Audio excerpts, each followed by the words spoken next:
বান্দা রে, ওরে বান্দা, আমি তোর আল্লাহ, আমি আসমান বানাই আসি রে বান্দা।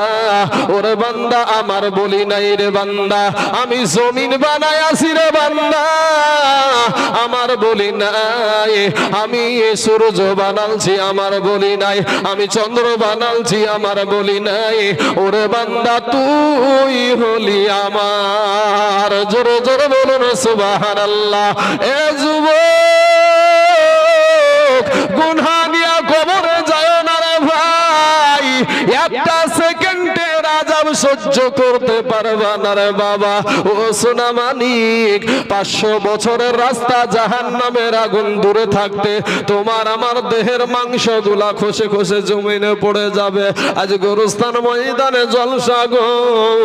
এই সমাজে জানি কার আজ মা কবরে শুয়ে আছে, এই সমাজে জানি কার আব্বা জান শুয়ে আছে, এই সমাজে জানি কার বিবি শুয়ে আছে, এই সমাজে কার জানি স্বামী আজ চাতক পাখির মতো তাকায় আছে। আমার আত্মীয় স্বজন মনে হয় আমার জন্য আজ একটু দোয়া করবে, আজকে মনে হয় একটু চোখের পানি ফেলবে। ও মুসলমান যুবক রে, আমার আল্লাহ বলে বান্দা রে, ওরে বান্দা, তুই মনে করছিস আমার চাইতে তোর মা জননী তোকে বেশি ভালোবাসে। ওরে বান্দা, তুই মনে করছিস আমার চাইতে তোর বিবি তোকে বেশি ভালোবাসে। ওরে বান্দা, তুই মনে করছিস আমার চাইতে তোর বাবা তোকে বেশি ভালোবাসে। ওরে বান্দা, তুই মনে করছিস আমার চাইতে তোর সন্তান তোকে বেশি ভালোবাসে। না রে বান্দা, না, আমি আল্লাহর চাইতে তোকে কেউ বেশি ভালোবাসে না। চিৎকার মেরে বলেন না সুবহানাল্লাহ। ও যুবক ভাইয়েরা, ভাইরে, আজকে স্বার্থে আঘাত লাগলে বাবা সংসার থেকে সন্তানকে আলাদা করে দেয়। আজকে স্বার্থে আঘাত লাগলে ভাই ভাইকে আলাদা করে দেয়। আজকে স্বার্থে যদি আঘাত লাগে গো, আপনার কলেজার টুকুরা বিবি, আপনার নয়নের পারা বিবি, যেই বিবির কারণে আপনি আপনার বাবাকে ছেড়েছেন, মাকে ছেড়েছেন, মা জননীর কষ্টটা আপনার চোখে পড়ে না, আব্বা জানের ভিতরকার কষ্টটা আপনার চোখে পড়ে না। ওই বিবির যদি স্বার্থে আঘাত লাগে, ও যুবক, তোমাকে লালবাগের লাল ঘর দেখায়া ছাড়বে। কথা ঠিক না বেঠিক? কি বাপ, মিথ্যা কথা বলছি? হ্যাঁ বাবাজি, আমার সোনা মানিকেরা, ওগো আমার ভাই জানেরা, আমার আল্লাহ সর্বনিম্ন আসমানে প্রত্যেক রাত্রে আগমন করে আমার আল্লাহ ডাক দিয়া বলে, ওরে বান্দা আমি তোর আল্লাহ, আমি তোর রব, আমার কাছে তুই তওবা কর। ওরে বান্দা, তুই গুনাহ করে ফেলেছিস। ওরে বান্দা, তুই যত গুনাহ করেছিস আমি আল্লাহর কাছে, বান্দারে তুই তওবা করে ক্ষমা চা, আমি আল্লাহ তোর জীবনের সব গুনাহ মাফ করে দিব। জোরে বলেন সুবহানাল্লাহ। যুবক রে, ওরে আমার ভাই জানেরা, ওরে আমার আব্বা জানেরা, ও আমার কালেমার ভাইয়েরা, আমাদের তোমাদের পায়ে হাত দিয়া বলি রে ভাই জান, মাস্তানি করিস না ভাই। এই বিবেকের আদালত আমার আল্লাহ দিয়েছে।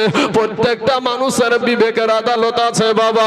এই বিবেক দিয়া বিচার করে দেখেন গো বাবা, আজ আমাদের গুনার কারণে আমাদের চোখ না পাক, গুনার কারণে আমাদের হাত না পাক রে বাবা, গুনার কারণে আমাদের জবান না পাক, গুনার কারণে আমাদের অন্তর না পাক। গুনাহ নিয়া কবরে যায় না রে বাবা, গুনাহ নিয়া কবরে যায় না রে মুসলমান। ও যুবকের, আমার কালেমাওয়ালা ভাইয়েরা, আমার পর্দার আড়ালের মা খালা গো, এই দুনিয়াটা কিছুই না রে মুমিন। এরা আমার নবীর উম্মতের দল, মাস্তানি করিও না রে বাবা, যৌবনের বাহাদুরি দেখায়ও না। আজ গোরস্থান ময়দানে আজকের জলসা বাবা, যখন একটা মানুষকে নিয়েছে, একটা মানুষকে নিয়েছে যখন দাফন করে দেয়, ও বাবা গো, 40 কদম যেতে যতটুকু ভিতরে তুমি ভাবছো আমি হয়তো এখন মরবো না, আমি হয়তো এখনো জীবিত থাকবো, আমার এখনো বয়স হয়নি, আমি এখনো বৃদ্ধ হইনি। আপনাদের আমাদের সকলের জানা বালির ঘাট, সেদিন হনুমন্তনগরে জলসাই গেলাম বাবাজি, বালির ঘাটে একটা বাস উল্টিয়ে গিয়েছিল। বলেন বাবাজি, ওই বাসে কি শুধু বৃদ্ধ মানুষগুলাই ছিল নাকি ভাই? না রে না না না, ওই বাসের ভিতরে শিশুও ছিল, যুবতীও ছিল, যুবকও ছিল, বৃদ্ধিও বৃদ্ধ ছিল। কিন্তু মুসলমান যুবক, আসার সিরিয়াল আছে, যাওয়ার কোনো সিরিয়াল নাই রে বাবা। কবর এমন একটা জায়গা, কবর একটা এমন একটা মঞ্জিল রে বাবা। ওই কবর যখন মানুষকে বাবা ঢেকে রেখে চলে আসে আব্বাজান, ওই কবরে বাবাজি আপনার কবরে তিনখানা প্রশ্ন হবে। আপনার রবের পরিচয়, আপনার ধর্মের পরিচয়, আপনার নবীর পরিচয়। বাবার যদি তিনটা প্রশ্নের উত্তর দিতে পারি তাহলে সব জায়গায় পার হয়ে যাব। আর যদি বাবাজি এই তিনটা প্রশ্নই যদি আমরা আটকায়া যাই, ওই মাটিটা এমন ভাবে এসে চাপ দিবে গো আব্বাজান, কবর কবর। আমার নবীজি শুধু কান্না করতেন বাবা। উসমান গনি কান্না করতেন। নবী বলে, উসমান গনি তুমি কাঁদো কেন? বলে, ইয়া রাসূলুল্লাহ, ইয়া হাবিবাল্লাহ, নবী গো, আমি উসমান গনি, আমি কবরের আযাব দেখতে পাই। জোরে জোরে বলুন সুবহানাল্লাহ। এ মুসলমান যুবক, ওরা আমার কালেমার ভাই, একটা বার যদি কেউ কবরের আযাব দেখে নিত, বাবার জীবনে কোনোদিন তারা মা জননীকে বাবা দাফন করতো না, তার আব্বা জানকে দাফন করতো না।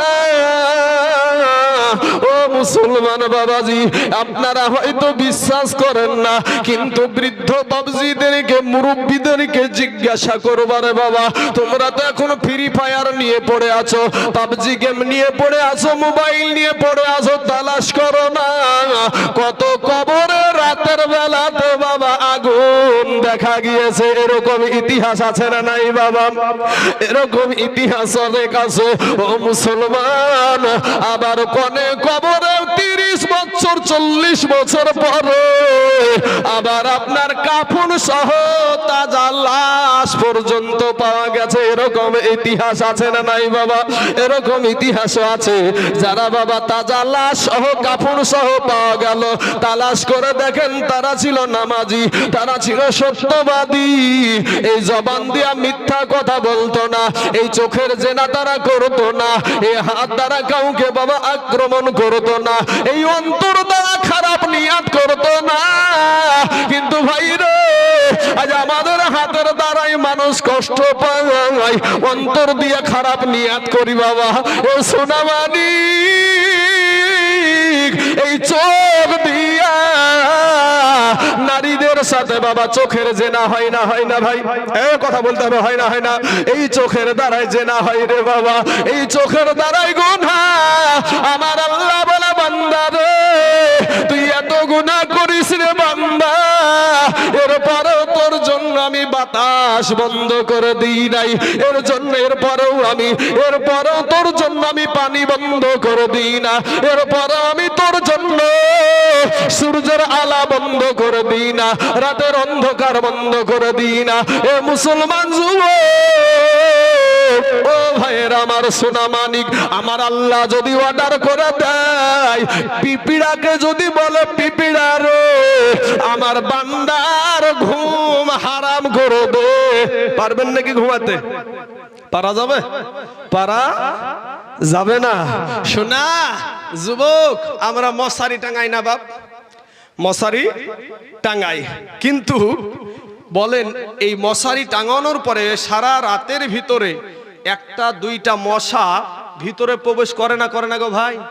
করে না? করে। তো এই একটা দুটা মশা প্রবেশ করে। আচ্ছা বলেন তো ভাই, আমাদের নাকের ফুটিয়াটা বড় না মশারির ফুটা বড়? নাকের ফুটাই হযরত বলছেন যে নাকের ফুটেটাই বড়, কিন্তু মশারির ওই ছোট্ট ফুটা দিয়ে মশা ঢুকলো, আপনার নাক দিয়ে এখানে ঢুকে না। বিষয়টা কি? বিষয়টা হলো আমার আল্লাহর কুদরত। আমার আল্লাহ বলে, মশা আমার বান্দা ঘুমাচ্ছে, তুই লাকের ভিতরে যদি যাস আমার বান্দার ঘুম শেষ, আমার বান্দার ঘুম শেষ। বলেন মশারির ফুটা বড় না কানের ফুটা বড়? কি গো বাপ, কানের ফুটা বড়, অথচ কান দিয়ে কিন্তু মশা প্রবেশ করে না, অথচ মশারির ফুটা দিয়ে প্রবেশ করে।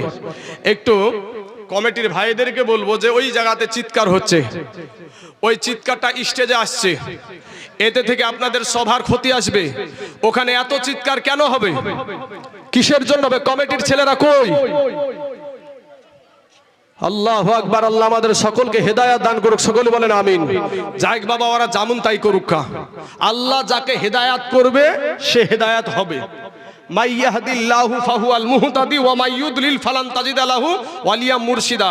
ভাই আপনারা হয়তো কমিটির ছেলে মনে হয় যারা ডাইনে বসে আছেন, আপনারা চতুর্দিকে নজর রাখবেন ভাই, যাতে কোনো রকমের কোনো অঘটন না ঘটে। আপনাদের এখানে সবাই আপনাদের আজকে মেহমান, আপনাদের এখানে সবাই কিন্তু মেহমান। অতএব এই কমিটির ভাইদেরকে বলবো আপনারা সকল দিকে নজর রাখবেন, বাদ বাকি মানুষ উঠা উঠি চলবে চলবে না। আমার আল্লাহ বলছে কোরআনে, ইযা যুলজিলাতিল আরদু জিলজালাহা ওয়া আখরাজাতিল আরদু আসকালাহা ওয়া ক্বালাল ইনসানু মা লাহা। আল্লাহর কোরআন পড়ছি তো নাকি? কোরআন আপনারাও যেগুলা এগুলা কিছু কিছু মানুষ জানে সেগুলাই পড়বো। কোরআনে সূরা মামুন, আরাআইতাল্লাযী ইউকাযযিবু বিদ্দীন ফাযালিকাল্লাযী ইয়াদউল ইয়াতীম ওয়া লা ইয়াহুদ্দু আলা তুআমিল মিসকিন। আর অন্য সূরা দেখেন, ওয়াইলুল লিকুল্লি হুমাযাতিল লুমাযা আল্লাযী জামাআ মালাও ওয়া আদ্দাদা ইয়াহসাবু আন্না মালাহু আখলাদা। বাবা গো, গোটা কোরআনের তরজমা আপনাকে দেখতে হবে না ভাই গো, আপনি বাংলাতে তরজমাগুলা দেখেন, যদি ওইগুলার সাথে আপনার আমলটা মিলা যায়, কপালে লেখালেন আপনি জাহান্নামের বড় আসামি। ও মুসলমান, ওরে আমার কালেমার ভাই, কবরে যখন মানুষকে যখন তিনটা প্রশ্নতে আটকিয়ে যাবে, তার আগে আর একটা কথা বলে দিই ভাই, ও যুবকেরা, ও নওজোয়ানেরা, ও তরুণেরা, ও মা খালা গো, আমার মা ও মা, তুমি ওই একজন মা, আমাদের সভাপতি সাহেবের মা ও মা, তুমি ওই একজন মা, আপনাদের মসজিদের মা ও মসজিদের ইমামের মা ও মা, আপনি ওই একজন মা। মা গো, আজকে দিলখানা একটু নরম করে দিবা মা। ও মা জননী, মা গো, এই দুনিয়াটা কিছুই না রে মা, এই দুনিয়াটা কিছু না, কবর এমন একটা কঠিন জায়গা। আজকে আপনাদেরকে বলি বাবাজি, ও যুবকেরা, তুমিও যেমনি ভাবে দুনিয়াতে এসেছো ভাই, আমিও অমনি ভাবি এসেছি। তুমি যেমনি ভাবে দুনিয়া থেকে যাবা, আমিও অমনি ভাবি দুনিয়া থেকে যাব। তোমার কবর, তোমার পরনেও তিনখানা সাদা কাফন, আমার পরনেও তিনখানা সাদা কাফন রে বাবা। তোমার কবরেও তিনটা প্রশ্ন, আমার কবরেও তিনখানা প্রশ্ন রে যুবক। ও মুসলমান, তোমার পায়ে হাত দিয়া বলি, তারপরেও তুমি মানতে রাজি না, তারপরেও তুমি দাড়ি রাখতে রাজি না, তারপরেও নামাজ পড়তে রাজি না। আজকে বাবলা বুনার জমিনে আমি তাইজুল ইসলাম এসেছি বাপ, কোটি টাকা দেওয়ার পরেও যদি বলেন দাড়িতে একবার বিলেট মারতে, জীবন যাবে রে বাবা। এরপরও আমার নবীর সুন্নাতে বিলেট মারবো না। কারণ হলো কি? কারণ হলো তাকওয়া, আর তাকওয়া মানি হলো আল্লাহর ভয়। তাকওয়া মানে হলো আল্লাহর ভয়। আজকে বাবাজি রক্তের জোর আছে, বাহাদুরি আছে রে যাবা বাবা, কিন্তু যেদিন তোমার বাহাদুরি ফুরায়া যাবে ও যুবকেরা, ওগো আমার আব্বা জানেরা, আমি এখানে একটা গজল বলবো বাবাজি। সোনা মানিক এখানে গরুস্থান, এই কবরের জায়গা নিয়ে আমার একটা গজল। যুবকদেরকে লক্ষ্য করে, আমার যুবতী বোনেদেরকে লক্ষ্য করে কবি বলছেন, ও তোর গহনা যৌবন ফুরায়া যাবে, যৌবনে লাগিবে ভাটি, ওই যে দেখো ডাকিতেছে ভাইরে কবরের মাটি। ঠিক না বে ঠিক? ও তোর গহনা যৌবন ফুরায়া যাবে, যৌবনে লাগিবে ভাটি, ওই যে দেখো ডাকিতেছে ভাই গো কবরের মাটি। বাইরে সন্ধ্যার আগে যেদিন এ ডুবিবে বেলা, এক মুহূর্তে শেষ হইবে তোমার রঙেরি মেলা। ঠিক না বে ঠিক ভাই? ওরে সন্ধ্যার আগে যেদিন এ ডুবিবে বেলা, এক মুহূর্তে শেষ হইবে তোমার রঙেরি মেলা। তুমি কার মারো এ জোরে ধমক, কার মাথায় ভাঙিবা লাঠি বাবা, কার মারো জোরে ধমক, কার মাথায় ভাঙিবা লাঠি, ওই যে দেখো ডাকিতেছে বাইরে কবরের মাটি।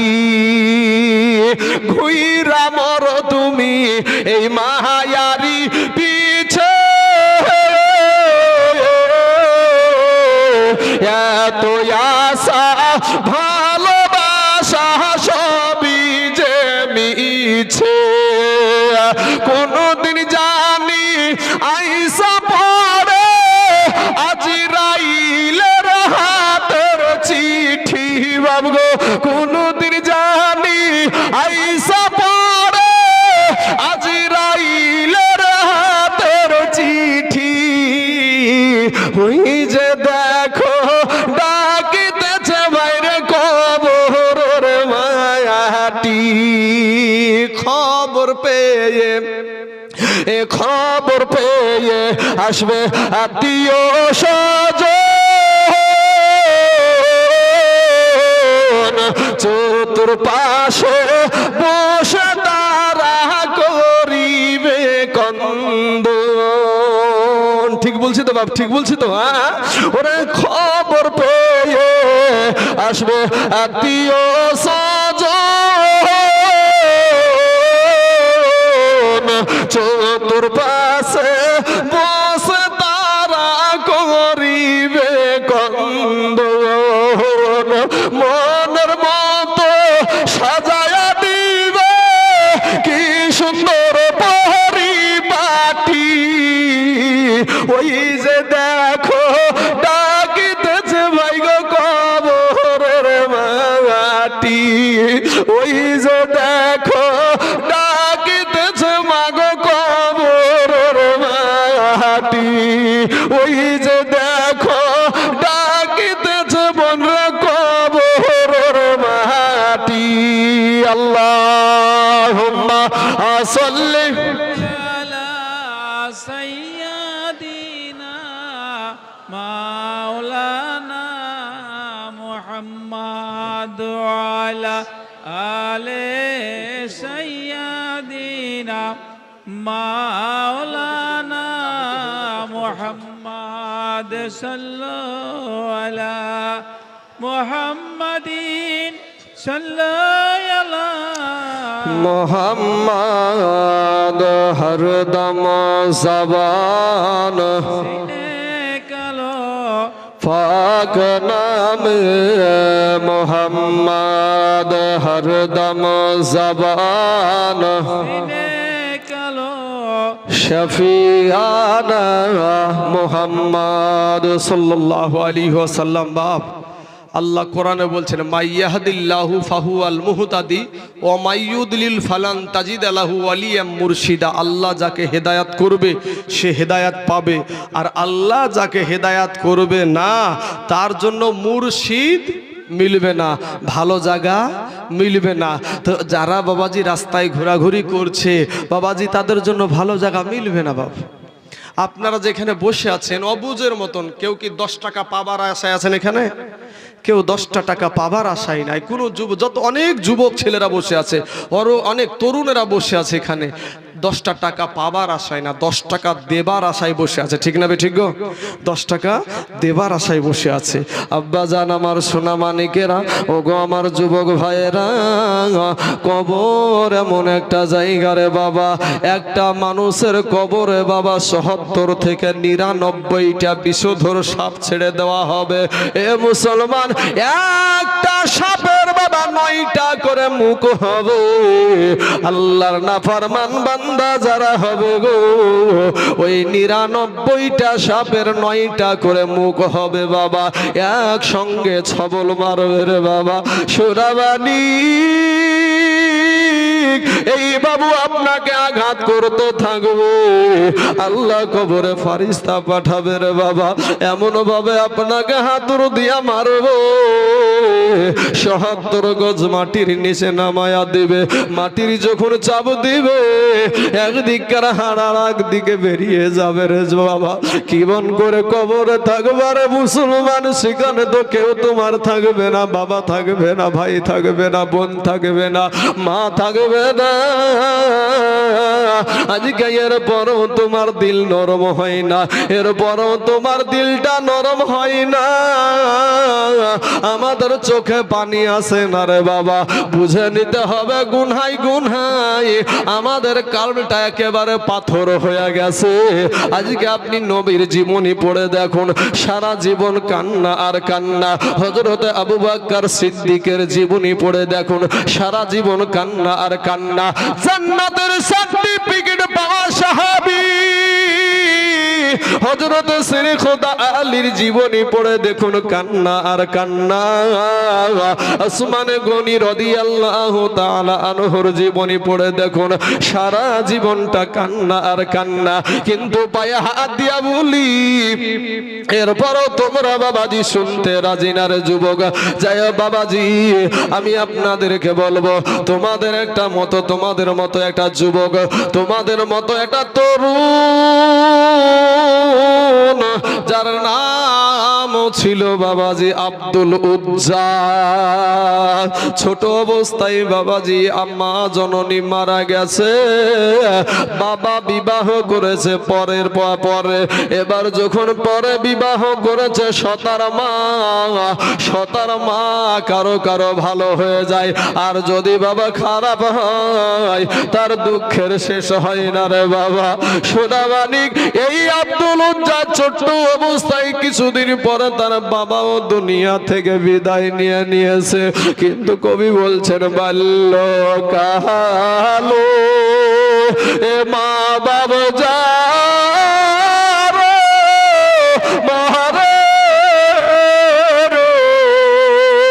তাহার মতো দুঃখী নাই রে জগতে। আব্দুল উজ্জা কত বাবাজি চিন্তা করেছে, কি চিন্তা করেছে? এটাই চিন্তা করেছে যে এমন একটা দিন আপনার সম্মুখে হাজির হয়ে যাবে রে বাবা।